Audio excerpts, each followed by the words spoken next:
Welcome, dear friends. Pull up a chair, grab a warm beverage, and join me for the Aspiring Author Diaries. This week, I've been thinking a lot about starting over and making mistakes. And a big reason for that is because that's exactly what I had to do this week. I've been writing this short story for the last month or so, and I started to feel really stuck in the plot. I didn't know, what was gonna happen next. It felt kind of just not flowing. So I realized I had to rework the plot, change some of the character motivations, and ended up rewriting quite a bit of what I had already written. And it felt frustrating and annoying. To me, writing is like a jigsaw puzzle. It's, first you start off with all these small pieces and maybe an idea of what it might look like at the end. But you pour them all out, and then you have to sort out the edge pieces, the foundation, so to speak. And then you gotta sort out by color and pattern. And eventually, as you start putting things together, things are starting to fit, and it becomes kind of easier and easier. Things are rolling along. And then you get to a problem spot where no matter what, you just can't fit, any piece you try just doesn't fit in it. And you start to wonder, did I accidentally put something, in the wrong place? Did I put something in that maybe I shouldn't have put in, or, I need something more, basically. And that's how I felt this week, is, things just weren't fitting. And it turned out that what I had to fix was something, pretty major, pretty foundational in the plot, in, like I said, the motivation of the characters, creating more of outside pressures for why this story is chugging along and not just kind of meandering. And those of you who may have tuned in before know that I'm also reading this book called Success is for You by Dr. David R. Hawkins. And he has a whole chapter called Blowing It, so making mistakes. And I thought, well, maybe this is the chapter for me this week. There's a quote I want to share with you. He says, "Everyone's made mistakes. Mistakes are not the cause of failure. They are merely springboards defining what was out of alignment, correcting it, and coming through it at a higher level. We come out either a loser or a champion, depending on how we handle the mistake." I really like this quote because, everyone makes mistakes, and mistakes might not even really be a problem. Sometimes we only learn by making mistakes. We can only know how something feels by writing it out and then seeing, oh no, this is not the right move, this is not the right direction. And he says, mistakes are not the cause of failure. They are the springboards to defining what's out of alignment. And that's exactly what happened to me.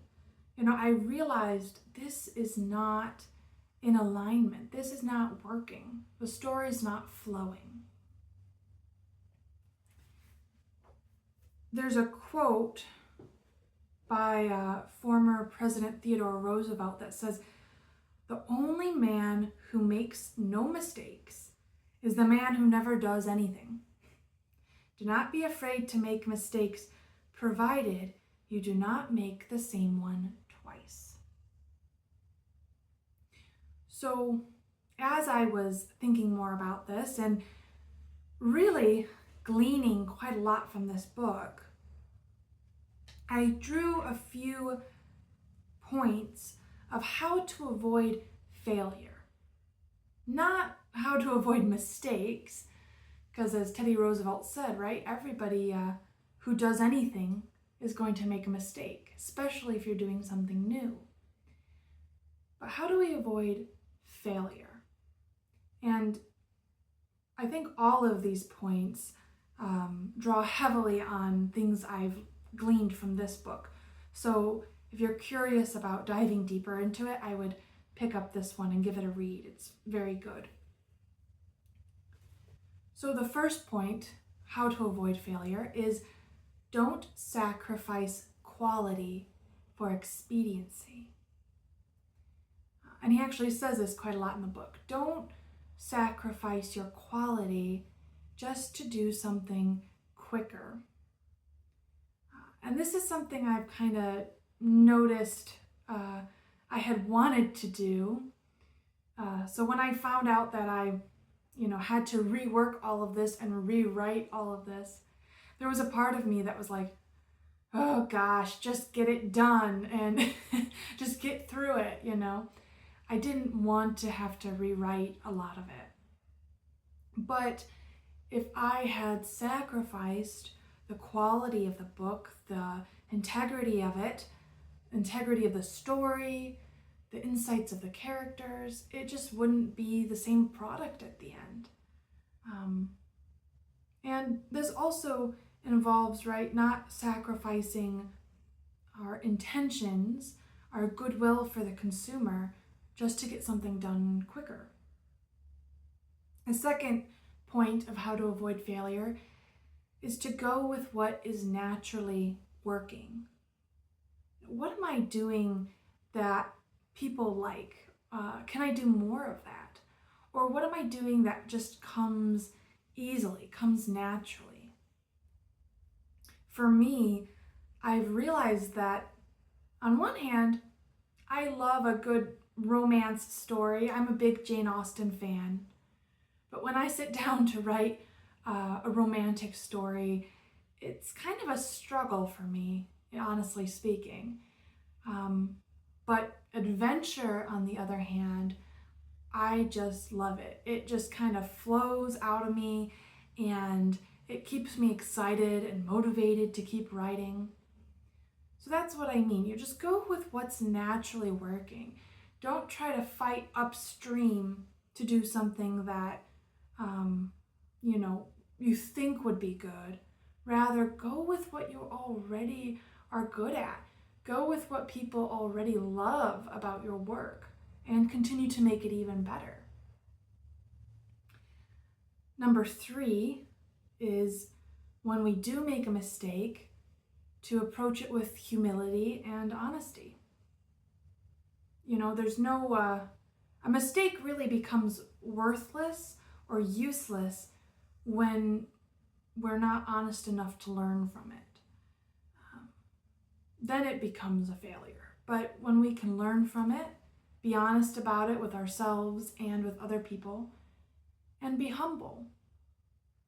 That doesn't mean that we have to beat ourselves up for making a mistake. On the contrary, I feel like that holds us back a lot more than it helps us. If we're stuck on what we did in the past and how we failed, it doesn't help us at all in doing something better in the future. And number 4, to always keep our sights set on our intention. The reason that we're writing in the first place, the reason we're doing this, whatever it might be in the first place, is this aligned with that? So part of my own intentions is that I want to write in a way that makes it feel like, when you pick the book up, you jump in and you just go right away. There's no resistance for the reader. You can just flow with the book, flow with the adventure, I want it to be entertaining, but I also want it to have deep meaning in it. Ultimately, I want to respect the reader and produce something that when they're done reading, they feel better for it. They feel happier, lighter. Their life is a little bit brighter, maybe. So always keeping your sights on your intention, because often it's when we take our sights off of our intention and maybe focus, like I said earlier, on expediency and just getting it done, that we kind of go off the path. So I'm going to bring all this with me into this coming week, and I'm going to try to slow down a little bit, and rather than feeling like I wasted time with this mistake, using it as a time to really, every bit of it is useful and get every bit I can out of it. To learn everything I can from this mistake and to use it as an opportunity to make the book even better. So thanks for joining me on this journey, and I can't wait to find out where we end up. I'll see y'all next week. Take care.